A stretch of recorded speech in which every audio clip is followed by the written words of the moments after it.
மாண்புமிகு பேரவைத் தலைவர் அவர்களே, ஒரு மாநிலத்தின் உண்மையான முன்னேற்றம் என்பது அதன் பொருளாதார வளர்ச்சியால் மட்டுமல்ல, பெண் கல்வி, வேலைவாய்ப்பு, மருத்துவம், வணிகம் மற்றும் சமூக வாழ்வின் அனைத்து தளங்களிலும் சுதந்திரமாகவும் பாதுகாப்பாகவும் பங்கேற்கும் வாய்ப்புகளாலும் அளவிடப்படுகிறது.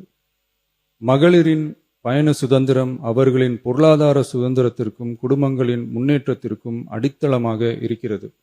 தற்போது செயல்படுத்தப்பட்டு வரும் மகளிர் கட்டணமில்லா பயண திட்டத்தில் மாநகரம், நகர்ப்புறங்களில் சாதாரண மற்றும் மலைப்பகுதி பேருந்துகளில் 40 கிலோமீட்டர் வரை மட்டுமே பயணம் செய்ய அனுமதிக்கப்பட்டு வருகிறது.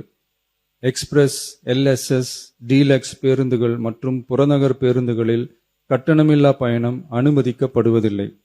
தமிழ்நாட்டின் எந்த பகுதியிலும் வசிக்கும் ஒரு மகளிரும் போக்குவரத்து கட்டணத்தால் தமது வாய்ப்புகளை இழக்கக்கூடாது.